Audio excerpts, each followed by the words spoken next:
अस्सलामुअलैकुम। आज मैं बात करूंगी अर्के निसा के दर्द के बारे में, जिसे हम शैटिका भी कहते हैं। ये दर्द शैटिक नर्व पे किसी भी किस्म के दबाव की वजह से शुरू होता है।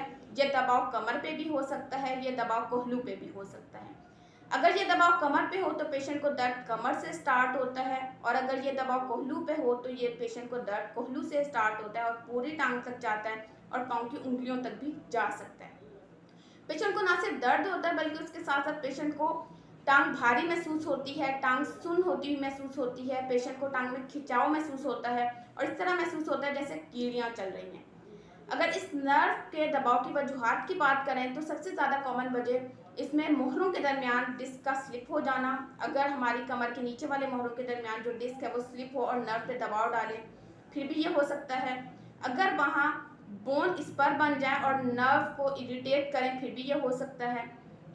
नॉर्मली हमारा जो लंबर कर्व होता है, यानी कि जो हमारे कमर का नीचे वाला हिस्सा होता है, वो इस तरह होता है। अगर ये स्ट्रेट हो जाए तो फिर भी उस नर्व पे दबाव आ सकता है। उसके अलावा वो नर्व जहाँ से जा रही है वो एरिया अगर तंग हो जाए, फिर भी नर्व पे दबाव आ सकता है। कोहलू पे ज़्यादातर नर्व पे दबाव उन लोगों के होते हैं जो बहुत ज़्यादा देर तक हार्ड सरफेस पे बैठते हैं। मैंने ज़्यादातर वो वाली ख़वातीन देखी हैं जो बैठ के सिलाई वगैरह बहुत ज़्यादा देर तक करती हैं, या वो वाले मर्द हज़ार जो बैक पॉकेट में अपना वॉलेट रखते हैं। अब अगर इसकी ट्रीटमेंट की बात करें तो कुछ पेशेंट जो है वो लाइफ स्टाइल मॉडिफिकेशन से बेहतर हो जाते हैं। कुछ पेशेंट्स को बाकायदा इसकी ट्रीटमेंट लेनी पड़ती है। पेशेंट को हम कहते हैं कि आपने ज़्यादा देर हार्ड सरफेस पे नहीं बैठना, या फिर आप अगर कोई इस तरह का काम करते हैं या तो आप वो काम ना करें, या अगर आपने करना है तो आप गैप दे के करें। उसके अलावा अगर आप बैक पॉकेट में अपना वॉलेट रखते हैं तो आप वो ना रखें और थोड़ी बहुत आप वॉक स्टार्ट करें, तो काफ़ी पेशेंट जो है वो इससे बेहतर हो जाते हैं। लेकिन फिर भी काफ़ी पेशेंट इस तरह के होते हैं जिन्हें प्रॉपर उनकी ट्रीटमेंट लेनी पड़ती है, जिसमें कुछ मेडिसिन दी जाती हैं। उसके अलावा पेशेंट को कहते हैं कि आप फिजियोथेरेपी करना है। एक फिजियोथेरेपिस्ट जो है वो डिफरेंट तरीके से ट्रीट करता है। वो डिपेंड करता है नर्व पे दबाव किस वजह से है। अगर कोहलू पे वो नर्व पे दबाव है तो वो अक्सर एक मसल जो है वो मसल जो है वो अक्सर टाइट होता है और वो नर्व पे दबाव डालता है, तो वो जो फिजियोथेरेपिस्ट होते हैं वो उस मसल को स्ट्रेच करते हैं। अगर उस जगह पे ट्रिगर पॉइंट्स हैं तो उन्हें रिलीज करते हैं और फिर मसल की स्ट्रेंथनिंग करवाते हैं ताकि दोबारा उस नर्व पे दबाव ना आए। और कुछ मोडेलिटीज़ यूज़ करते हैं उस मसल को रिलैक्स करने के लिए।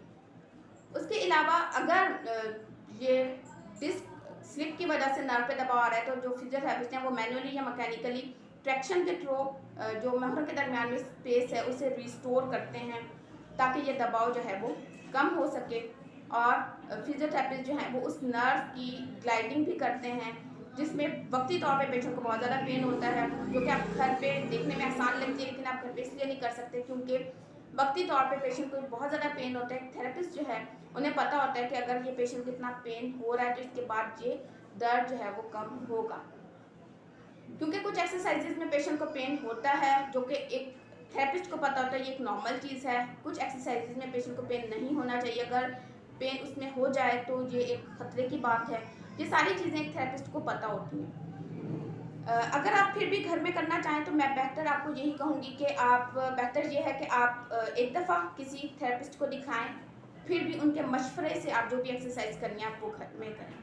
उसके अलावा फिजियोथेरेपिस्ट जो हैं वो डिफरेंट मॉडलिटीज़ यूज़ करते हैं उस दर्द को कम करने के लिए। अगर मसल्स जो हैं वो सराउंडिंग मसल्स स्पाज्म में हैं तो उन मसल्स को रिलैक्स करने के लिए वो डिफरेंट मॉडलिटीज़ यूज़ करते हैं उस एरिया की सर्कुलेशन बढ़ाने के लिए, या अगर वहाँ इन्फ्लामेशन है तो उसे कम करने के लिए। अगर किसी पेशेंट को, वैसे तो ज़्यादातर ये एक टांग में दर्द होता है, लेकिन अगर किसी पेशेंट को दोनों टांगों में दर्द है और उसके साथ साथ पेशाब का कंट्रोल भी नहीं है तो इस तरह के पेशेंट को फ़ौरन से MRI करवानी चाहिए। और ये बहुत ही एक एमरजेंसी कंडीशन होती है। ज़्यादातर इस तरह के पेशेंट्स की सर्जरी होती है। वैसे जो अकेलिसा का दर्द होता है तो ये MRI के बगैर ही जो है वो डॉक्टर्स जो हैं वो इसे ट्रीट कर लेते हैं। वैसे अगर आपने ये देखना है कि आपके नर्व पे दबाव कितना है और किस वजह से है, तो ज़्यादातर तो ये वाली चीज़ें आपको ऑब्वियसली आप सारे टेस्ट वगैरह करवाएंगे। एक्सरे में आपको बोन स्पर्स वगैरह का पता चलेगा, MRI में नर्व पे दबाव डिस्क की वजह से है या किस वजह से है, ये चीज़ें पता चलेंगी। तो ये टेस्ट से पता चलेगा, लेकिन ये टेस्ट करवाए बगैर भी आप इसकी ट्रीटमेंट ले सकते हैं और काफ़ी पेशेंट जो है वो इससे बेहतर हो जाते हैं। ये ओवरऑल जो है वो शैटिका के बारे में मैंने बात की है। अगर इस हवाले से आपको कोई क्वेश्चन हो तो आप कमेंट के थ्रू पूछ सकते हैं। अगर ये वीडियो अच्छी लगी हो तो इस वीडियो को लाइक कीजिएगा और चैनल को सब्सक्राइब कीजिएगा।